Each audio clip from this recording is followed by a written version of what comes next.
Preciso te falar também sobre o Flamengo, que quer incluir 2 multas rescisórias na renovação de contrato com Filipe Luís. Últimas de mercado, bastidores, finanças e seleção brasileira. Fala aí pessoal, sou Jorge Nicola, bem-vindos a mais um vídeo do canal, sempre bom ter vocês por aqui. Sem perder tempo, pedir para deixar like, se inscrever no canal, ativar as notificações. Hora de falar sobre a seleção brasileira que perdeu de novo.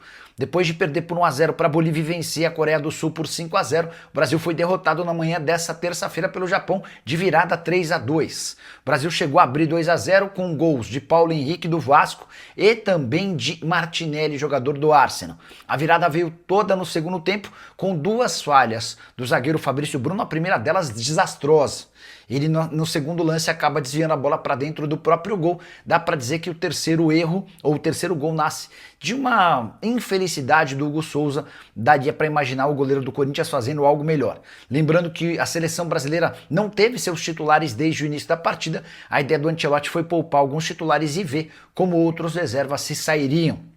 Depois do jogo, Fabrício Bruno explicou o lance do primeiro gol, em que ele erra na saída de bola e permite que o Minamino finalize completamente livre para começar a construir a vantagem e a vitória de virada do Japão. Abre aspas por Fabrício Bruno: foi um lance de infelicidade minha. Quero pedir desculpas, mas, acima de tudo, ressaltar que também não é um lance que me define como jogador.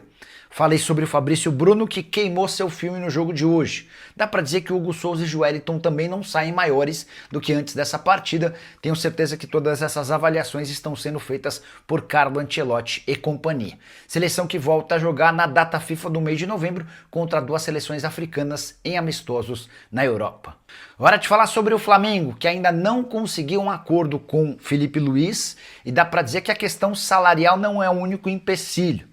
O presidente BAP e o diretor executivo de futebol José Boto querem acertar de forma bem certinha a multa rescisória no contrato do Filipe Luís. Há o entendimento na Gávea de que o Filipe Luís vai ser alvo de propostas de clubes do exterior, especialmente da Europa, na próxima temporada, especialmente com a valorização que se imagina que ele vai ter com eventuais títulos nesse ano.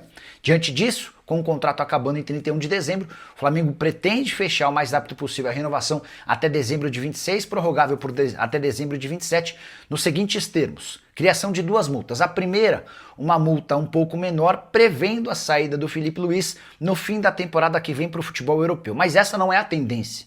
Quando os times da Europa vêm buscar treinador, eles costumam vir buscar na metade do nosso ano, que equivale ao início da temporada no futebol europeu. E essa multa da metade do ano para times da Europa, na visão do Flamengo, precisa ser uma multa alta. Isso ainda está sendo debatido entre os dirigentes do Fla e o Jorge Mendes, representante do treinador. Já havia contado para vocês que o Filipe Luís, enfim, fez uma contraproposta à oferta do Flamengo antiga para a renovação desse contrato. O Filipe ganha R$300 mil por mês e pede R$2 milhões mensais para a extensão desse vínculo.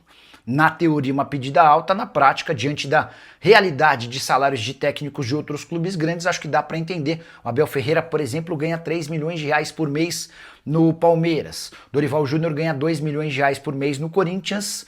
O técnico do Cruzeiro, o Leonardo Jardim, ganha R$1,5 milhão mensais. O Brasil está sem opção de goleiros. Como o Ancelotti convoca esse Hugo Souza para ser titular da seleção? Lembrando, o Rossi está se naturalizando brasileiro, uma excelente opção. Deixa eu só confirmar aqui, mas acho que o Rossi já jogou pela seleção argentina profissionalmente, o que o impediria de se tornar reforço para a seleção. Quer ver, ó? O Rossi nunca jogou profissionalmente pela seleção, ele teve um jogo na seleção de base da Argentina. Assim, eu entendo toda a irritação dos torcedores em relação à presença do Hugo. Está longe de ser, para mim, jogador de seleção brasileira, mas tem uma explicação que, para mim, é meio lógica. Acho que vocês podem concordar.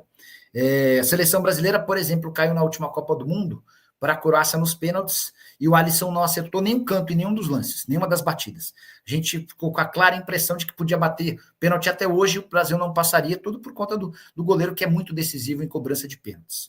O Hugo Souza tem como grande característica a capacidade de defender pênalti. Então, levá-lo como o terceiro goleiro da seleção para jogar, eventualmente, nos pênaltis, me parece ser uma atitude inteligente. Você não está convocando o Hugo Souza para que ele jogue. Até porque, se ele é terceiro goleiro, você tem o primeiro goleiro, tem o segundo goleiro, ele só vai entrar especificamente se o time estiver na prorrogação e for para pênaltis. onde, de fato, o Hugo Souza é muito mais goleiro do que o Alisson. Ele impõe respeito nos adversários, ele tem um senso de onde a bola vai, ele é muito rápido para buscar a bola, enfim. Eu acho interessante que a seleção brasileira tenha um goleiro especialista em pênaltis pensando nesse tipo de lance, tá? Não seria para mim titular nem reserva, seria uma boa opção para terceiro goleiro. O Alexandre, Nicolas, saudações. Você sabe se o Michaelzinho e o Juni Serrão serão relacionados no jogo do Flamengo? Quem que é? O Juninho, o Juninho, tá? E o Michael e o Juninho estão em baixa no Flamengo, tá? Hoje são jogadores à disposição do mercado. Isso não significa que o Flamengo vai aceitar qualquer proposta. A ideia do Flamengo era negociá-los mediante ofertas de venda, tá bom? Boa noite, Nicolau. Novidades no meu Mengão. Wellington, renovação do contrato do Arrascaeta encaminhada, acertada, né? Embora ainda não oficializada, mas isso vai acontecer a qualquer momento. O Arrasca fica pelo menos até 2028, com a possibilidade de prorrogação até 2029.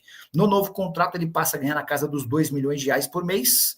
Ele tinha o desejo de ganhar 2 milhões e de renovar por 5 anos. O Flamengo atendeu em relação à parte salarial e afirmou que não dava para oferecer um contrato tão longo.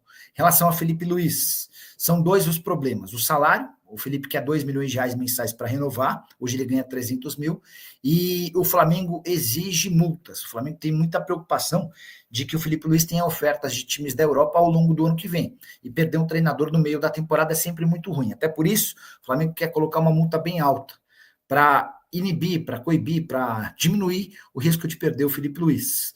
E o Jorge Mendes, que representa o Felipe Luiz, ainda não se acertou com o Flamengo em relação ao valor dessa multa que seria praticada em caso de proposta da Europa no ano que vem. Beleza?